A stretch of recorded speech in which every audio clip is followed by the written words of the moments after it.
3 people. We'll try one more time. How's everyone doing this morning? Yeah. Awesome. Well, I wanted to welcome you this Friday morning to Americana Fest. If this is your first day at Americana Fest, welcome. If it's your 3rd or 4th day, welcome. Hope you guys are resting, getting some good sleep between all of the fun activities that are going on here in town. I am so excited for this panel this morning. It is a dream of mine to have this come to fruition. If you are confused by what we are doing today, as you can see on the screen, we're talking about Black Americana music in feature films. And I am super excited for this. I'm going to briefly just introduce myself, and then we'll go down the line and have everyone do introductions as well. But I wanted to just remind everyone before we get started that there are panel surveys for you to fill out before or actually after the panel. So there'll be a QR code, and our volunteers in the back in the lovely yellow shirts will be able to remind you as we're heading out as well to fill out those surveys and let us know what you think about today's panel. Brief intro. Davenport. I will be serving as your moderator this morning. I am an artist manager. I also am co-director of the Black Opry alongside Holly G. And I also recently launched my own management company this Monday called Front Doors Management. So if there's anyone out there, anyone out there interested and looking for some support there, you can follow that online, Front Doors Management. And I'll go ahead and pass it over to Boo, and we'll go from there. Thank you so much, Shannon. Boo Mitchell, owner of Royal Studios, music producer, engineer, songwriter. My name is Scott Bomar. I'm a music producer and composer based in Memphis, Tennessee. I've had a long working relationship with the director, Craig Brewer. I did the score for Hustle and Flow, the executive music producer on Black Snake Moan, did Dolomite Is My Name, did it at Boo's studio, and most recently I was the executive music producer on his upcoming film called Song Blue. It comes out on Christmas Day. My name is Abraham Alexander. I am an artist, songwriter based out of Fort Worth, Texas, and I had the honor of writing the song for Sing Sing. And truly an honor to be here. I'm Tierinil Jackson, lead singer, songwriter of Grammy-nominated blues band Southern Avenue. Yes! From Memphis, Tennessee. Yeah, she said Grammy nominated. We can give it up. Get a little bit. Yeah! Good killer. My name is Bri Naftaly. I'm her husband. Oh! Also started Southern Avenue, and we're just blessed to be part of Singers. Her way more than me. I just played a few licks and made sure we get there on time. But yeah, I'm feeling very blessed, and I've been in Memphis for 15 years, and you know, Memphis music is what I live for, really, what we all live for. So. I'm Lino. I'm a songwriter, artist, and musician. I'm from this area in Franklin, Tennessee, and I found my home in Memphis, first as an intern for Boo Mitchell at Royal, and now a guitarist for the legendary High Rhythm section, who recorded behind Aubrey and a lot of Memphis soul classics. It's been an honor to be a part of all of this. So. All right. So, as we talked about, this is going to focus on Black Americana music in feature films. And so in today's panel, we're going to be discussing 2 films which have been some of my favorite films from the past year, Sinners and Sing Sing. So just want to do a quick survey of the room. Is there anyone here who has not seen Sinners or Sing Sing? Okay. So, as we are going through our panel, there will be some clips that we share. Most of them are spoiler-free for the most part. So, for anyone that's like, oh my gosh, I need to know what happens, definitely go and check out both films. I will speak candidly and let you know that the whole purpose of this panel was, after seeing both films, I was really moved that we needed to have a moment at Americana Fest to discuss the importance of not only how great both of these films are in their messaging, but then also the importance of the music that plays a role, like a very big role in both of these films. And so I'm super excited to dig in a bit deeper and talk to our amazing panelists to get a bit more of background on how they actually got involved with these films. And so I'd love to really open up today's discussion and ask the panel itself, and anyone can kind of pop in here. So I'd love to know, what were some of your biggest musical influences that kind of got you to where you are now, specifically working within feature films? Oh, wow. My biggest musical influence was my grandfather, Willie Mitchell. Willie Mitchell discovered Al Green, wrote and produced all his songs, and before then he was the architect of the Memphis Soul sound. So every time I go in the studio, I'm basically trying to do what Paul did. Yeah. When I was pretty young, I heard Henry Mancini's music for the first time. I think it was like really as a kid seeing the Pink Panther cartoons and hearing the theme from the Pink Panther. There's just something about Henry Mancini that always stuck with me. And then as I got a little older, I started seeking out like the films he did music for. And it was like a dream of mine to do film music. The first band I had, which was like kind of like at the end of high school, we were instrumental, and we started doing instrumentals, very inspired by Willie Mitchell, and people started licensing our music for film and TV, and that's kind of how I got into this. And I have to say, Willie Mitchell was such an inspiration to me, and I learned so much, like working over you guys' studio, working with him, and like being on like my first string sessions as like an assistant engineer, and it was like life-changing for me. And seeing how he worked with the arranger Lester Snell, I learned so much from those sessions that it gave me kind of some of the tools to go on and do some of the film work I've done. I didn't pick up a guitar until 10 years ago, and you know, I loved artists like Bill Withers, but as I unravel the love of music and actually find out where the threads are, it has to go back to my days when I was young. I was born in Athens, Greece, and lived there till I was 11 to Nigerian immigrants, and a lot of my dad was a guitar player and session guitar player, and this stuff for like Fela Kuti, Carlos Santana, and so like that was, I didn't care for music at all. Like mine and his relationship wasn't great, and so I was all about playing soccer. But you can't unhear beautiful music.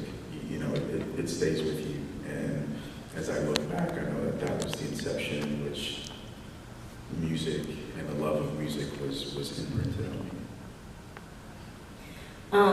So I was raised in the church, very, very sheltered. My parents were the musicians in the church. My mother played organ and my father played guitar. He was a guitar player from Senatobia, Mississippi. They were in Memphis, and you know, we were always the first ones there and the last ones to leave. So my musical influence, it's wholeheartedly comes from singing in the church, because we were very, very sheltered, and we weren't allowed to listen to anything else. Everything that I feel like I am today just ties back to my upbringing in the church, and I loved it. I hated the way I was raised, and music was the only light I had in the world.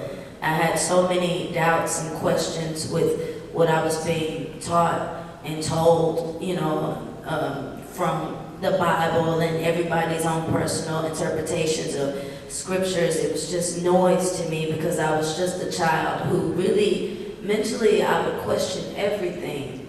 But when I would sing, there was no question about it. Whatever God there was, I knew that I was connected, and that was something that nobody gave to me. That was something that I was born with, and I was always driven by this knowing that I was meant to put music out there into the world, and it wasn't meant to be put in a box with rules and regulations. So my spiritual upbringing is really what influences my music and the type of music that I do. I think in the midst of chaos and noise and opinions and rules, it's important that we stay true to the gift that was given to us, and the gift is meant to be used how it was given to us, not the way it's, you know, people try to shape it. So.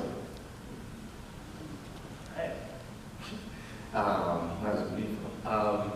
Yeah, I started playing guitar when I was 6, playing over Muddy Waters records that my dad had. And when I was 8, I had a flamenco guitar player that my dad found, and he was horrible. And then I asked for somebody who plays blues, and he found a black American named Tony Pearson, who toured with, he's from Birmingham, Alabama, and then went to Berkeley, and then toured with the Four Tops and James Brown and Tina Turner. He fell in love with a makeup artist and moved to where I was, and I was with him from the age of 8 to 18 every week, and he really taught me the blues. He taught me the experience of being black in America, the responsibility of playing this music, the legacy that I carry when I play the blues on all of its shades of blue. To understand that there's a lot of history and responsibility of what I do, and I can appropriate what I do into something that I am not from. So from a very early age, I developed my own blues, my own way of doing it, and spending a decade with him, being mentored by him, really is what primed me to be able to even come to this country and understand, understand blues music to the core. So, influences are definitely ranging from everywhere, but I think Tony, which by the way, I reconnected with him a few years ago and met him after 12 years of not seeing him, and we're in touch. So I think him as a mentor is the one that shaped me the most, and kind of, made me who I am. That's amazing. I grew up around here, and musicians are everywhere. I grew up to musical parents. My mom raised me on Stevie Wonder, James Taylor, Joni Mitchell. I've always been an old soul. We would be jamming classic rock, and it's probably 11 by the time I got my hands on a guitar. And we would play in the church youth worship band. But when I got to Memphis, and even before then, I had found Al Green and listened on repeat to I'm Still in Love with You. That's one of my all-time favorite albums, and I always will be. Yeah. And so I think that seeped its way into my bones. And when I got to Memphis and I interned for Boo, I was in the space where that record was created and soul music was made. And he heard me play guitar one day and was a little bit blown away. He tried me out on a session where we covered I'm Glad You're Mine by Al Green and said I sounded just like Teenie Hodges, who's the late, great high rhythm songwriter behind Love and Happiness, Take Me to the River. So I step into this legacy now, and all that I'm doing is kind of paying tribute to this music, which feels like it's a part of me, but it's also, I come at it as an outsider, but it's inspired all of what I do. And on this project with Sinners, actually getting to tour the Delta with these guys and see the land where it came from. B.B. King, we went to his birthplace. He's been a huge inspiration. And then Cedric Burnside's style of playing has totally inspired me. And now we got to record on Wang Dang Doodle together, and it's like on the top of his Spotify. I'm like, that is the most coolest thing I could have ever dreamed of with all these guys here. So it's been an amazing journey. But I have a lot of, like, all of the musical ancestors I feel like have given the blessing to, I feel like, these people here, and it's a big honor to do what we do. Thank you all so much for sharing those influences, and I'm so glad, Lino, that you mentioned Wang Dang Doodle, because in just a second we'll play a clip featuring that song here, but I wanted to kind of lay down some background on that. And Boo, if you don't mind just sharing a little bit, as Lino mentioned, taking that tour in the Delta. Now, you specifically got to take the director Ryan Coogler along with some other composers within the movie down to the Delta and kind of show them the beginnings of blues music. So I'd love to hear just what that experience was like. Do you want to do the experience first, or do you think we should watch the clip first? I can do the experience. Okay, we'll do the experience and watch the clip. So I got a call from Isaiah Sharkey, who plays guitar for John Mayer and all these people. He's like, hey man, I got these dudes who want to see the Delta. And I'm like, okay, I'll take them to the Delta. And it ended up being Ryan Coogler and Ludwig Göransson that won the Oscar for Oppenheimer. And I'm like, okay, so we, started in Clarksdale, and Ryan would get out and take pictures and videos when he saw something. We ran into Super Chicken in Clarksdale. He was the first musician we saw, and he's also in the Sinners movie. Went to Ground Zero, ended up going all the way down to Indianola to the B.B. King Museum, and the guy that curates the museum was like, hey, I want to show y'all Club Ebony, and I'll grab one of these guitars. And he grabs Lucille 001, just accidentally, and gets it and opens it up, and Lino almost fainted. And Ryan, was taking video and stuff, and Ludwig Göransson, his father is a guitar player that taught him how to play guitar in Sweden. And his father was on the trip too, so it was just like this religious experience. And then we made our way to Dockery Plantation, and Ryan was real interested in plantation books. And we're listening to blues, and I'm telling him the story about plantation books, which we could have another panel on that.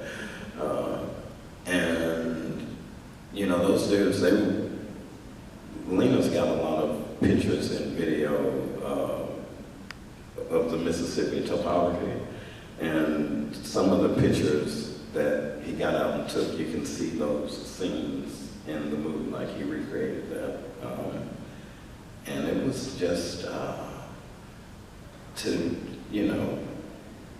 have that experience. And then they really wanted to know who I thought was authentic blues musicians of today, and so I was the first music consultant. So right at the top of my list is, Young Generation is Cedric Burnside, Southern Avenue, Kingfish, Eric Gales, Bobby Rush. So connected them with all of those people. Alvin Youngblood Hart, who wrote the Traveling song. To take these dudes to the Delta and to hear Ryan telling us his vision of the movie and get to see it is like life-changing. Lino, was there anything that you experienced during that trip that you want to share with the room? Their just appreciation is just crazy, because we live in Memphis, and it's like the capital of Mississippi, the northernmost city of Mississippi, pretty much.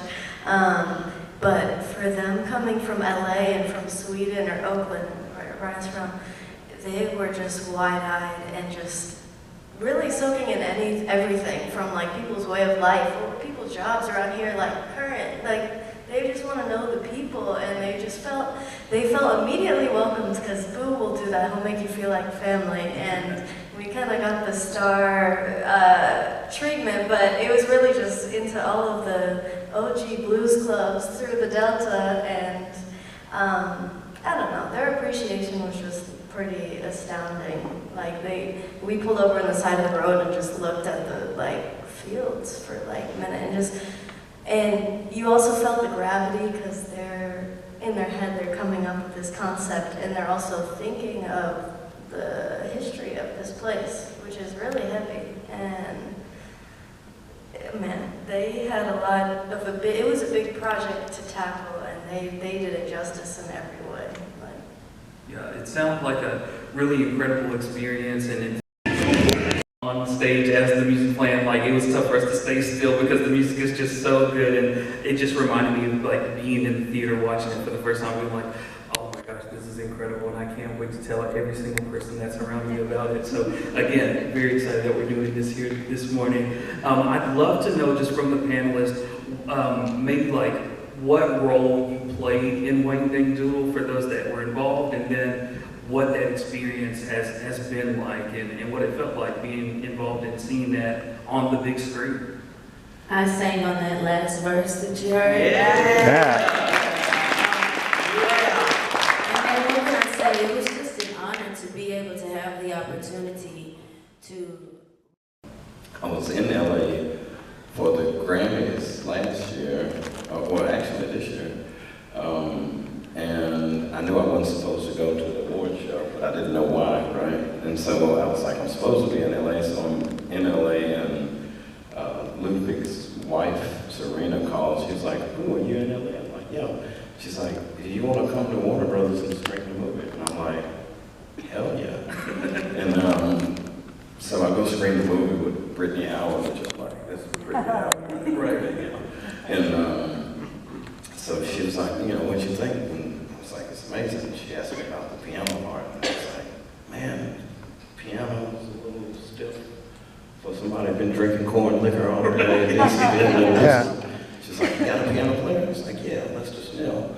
So fly Lester out, do the piano, and I'm overdubbing pianos like during the Grammy Awards while that was going on.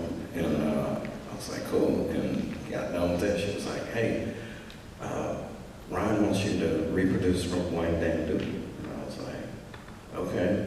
And I was like, well, is Ludwig producing? She was like, no, we want you to be a producer. And then they told me how much they were going to pay me, and I was man. Right. Yeah. It's like, yeah, we can do that. So,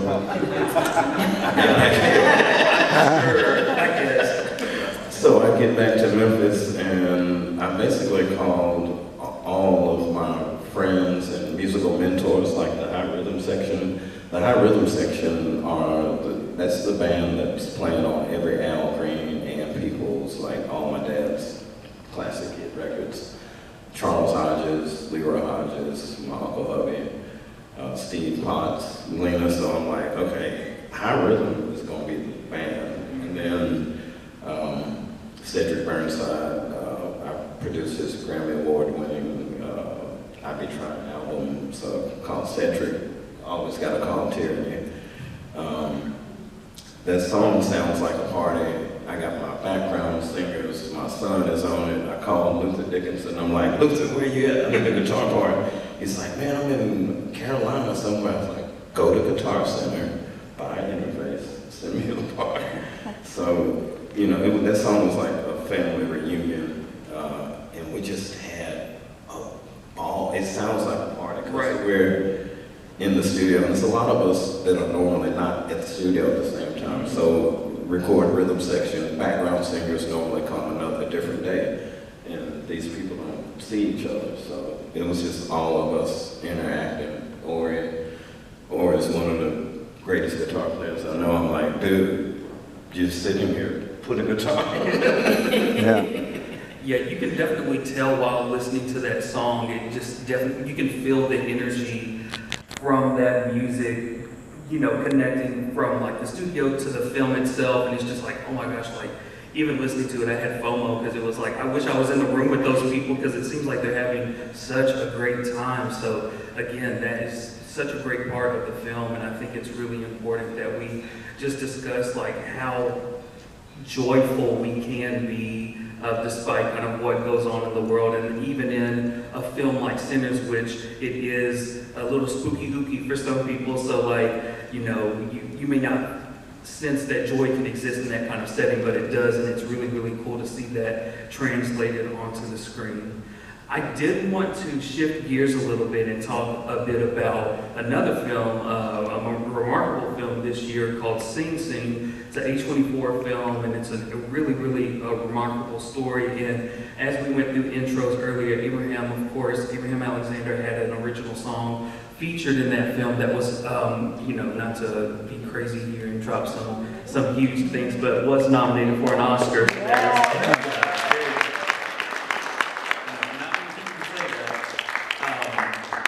I'd love to hear from Abraham, like, what was it like, number one, getting the call to hear that you are kind of being selected, and what was it that introduced you into creating this song for the film? Like, how did that process begin, and what did that feel like to be selected?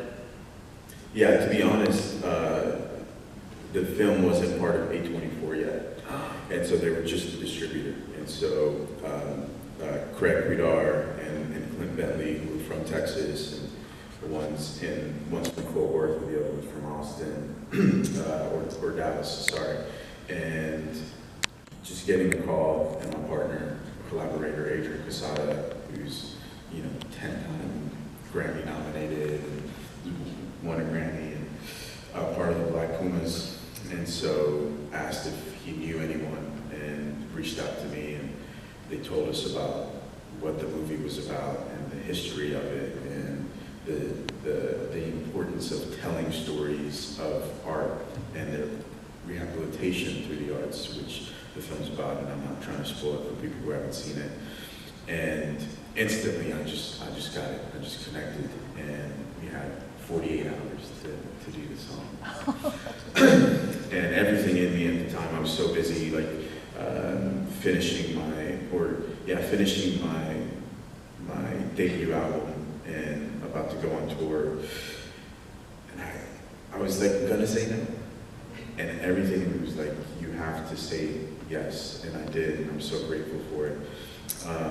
And so had 48 hours to do it. Once he told me that it was about the prison, and that the prison was Sing Sing, and there's a program in Sing Sing called Rehabilitation Through the Arts.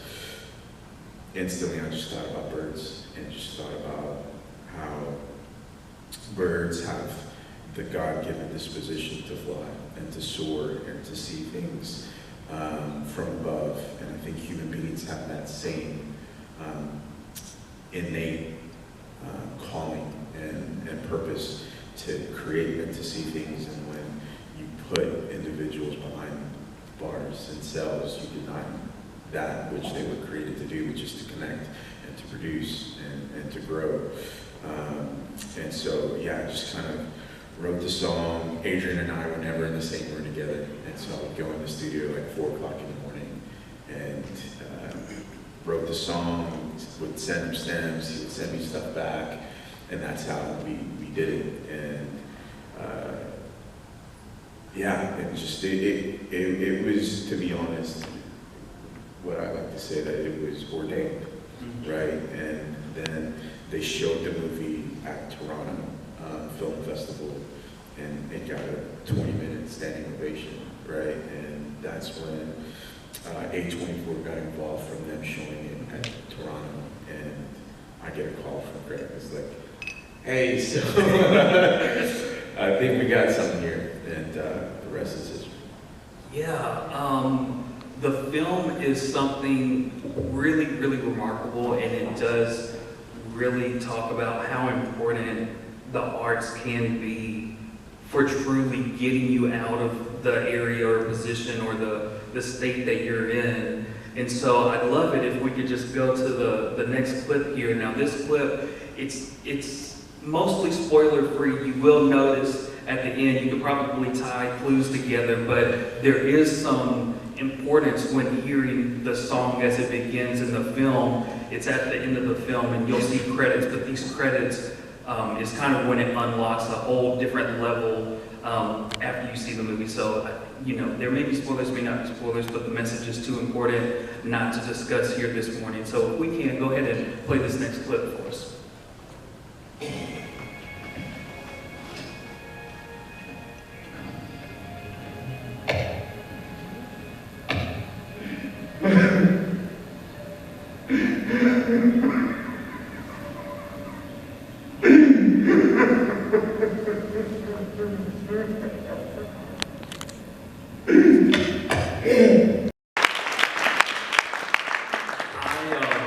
Whenever that scene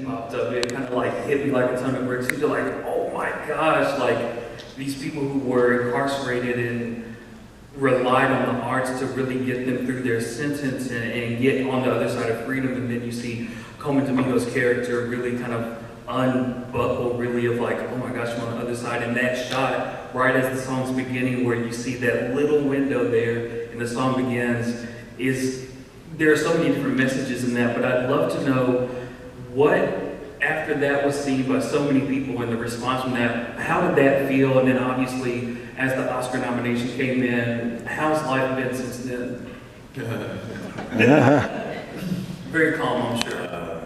Yeah, I think that scene is so powerful because you're seeing Divine G, which Coleman Domingo was depicting. He was behind bars, and you would see continuous scenes of him sort of reach his hand outside of the cell window and try to catch some fresh air. And now that he's released, he won't even let a car window, right, like keep him away from experiencing that breeze.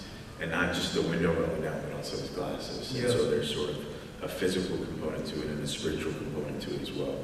And all the individuals who are playing themselves, right, within the film. And so you're like, oh, these are incredible actors. They got them from, no, but they were playing themselves, and beyond just them playing themselves, a lot of them got exonerated because of this film getting attention, and they were innocent this whole time. And so, like, they couldn't even, there was one, some couldn't even go to Toronto because of the records, right? And so I can't remember the name now, but he wasn't fully exonerated when he was going through the courts, but he can't even go and enjoy the film experience of everyone watching it at the same time. But later on, completely exonerated and innocent, and that's the power of art, right? I think we can't necessarily, I don't want to preach too much, but after this film, I think me as an individual has sort of remained the same, right? So it's a little bit hard to judge that, but just the ability for my voice to be expanded a little bit larger. And I think us as artists have a responsibility to be a soundboard of the times, you know, and to tell stories of individuals that are marginalized, and just being able to have more opportunity to give voices to people and more opportunities to create with films that are important and songs that are important, and to connect with people who are influential that can make a difference for something like that, I would say has been the biggest boost within my career. Yeah, for sure. Scott, I'd love to hear from maybe your perspective. You know, you mentioned working on Hustle and Flow, which again, one of my favorite films. Loved that moment when at the Oscars, 3 6 Mafia received their award for It's Hard Out Here for a Pimp. I'd love to know, just in your role of being a composer in some of these films and then seeing it translate into the film and people reacting positively to it, what has that experience for you specifically been like, just working on film and seeing it be received positively through wide audiences?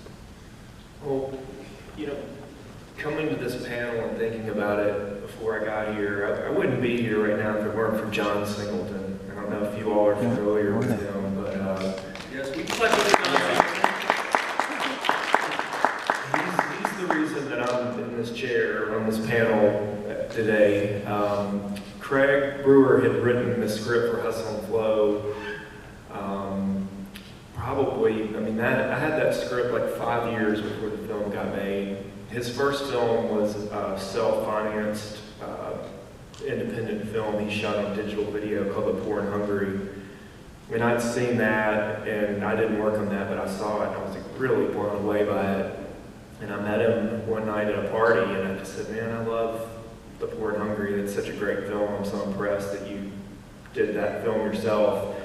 And he said, well, my next film is called Hustle and Flow. And he was like telling me about the script. And I said, man, that sounds like that sounds amazing. if you need any music or you need anything, I'd love to work on it. And he was like, well, I'm going to bring the script by your house. And he gave me the script, and I worked on it with him for like 5 years. He would have meetings in Hollywood. He would say, I'm about to go, and I've got this meeting get ready, because I've got this meeting next week. I think it's going to get greenlit. And then he'd go to LA, and they would say, well, we don't want Terrence Howard to be the lead. We want it to be a rapper. Or we like the script, but we want someone else to direct it besides you. And he never would. He and the producer, Stephanie Elaine, who's also someone I believe deserves a hand clap. Stephanie Elaine is a great producer. She gave John Singleton his start. She produced Boys in the Hood. So it never, for 5 years it wouldn't get greenlit. Stephanie went to John Singleton, and he made all the same rounds to the studios. He got all the same answers, and he called Craig, and Craig thought that he was calling to tell him that he couldn't help him, but he called him and said, hey Craig, I've been to every studio in Hollywood, and no one wants to do this the right way. Well, I've decided I'm going to greenlight this MF myself. And so he took a second mortgage out on his house, and he paid to make the film. And it went to Sundance, and we had the premiere at Sundance, and it was like Sing Sing. And, you know, you make these independent films, and you take them to the festival, and you screen them, and then you hope a film distributor picks them up. Well, after that screening, I literally saw people's lives change overnight. You know, Terrence Howard, Taraji Henson, Craig Brewer. You know, their lives all literally changed overnight. My life changed overnight because we left that screening, and everyone, like Craig and John, got taken away from all of us, like having this celebration, because they went to go make the deal with Paramount.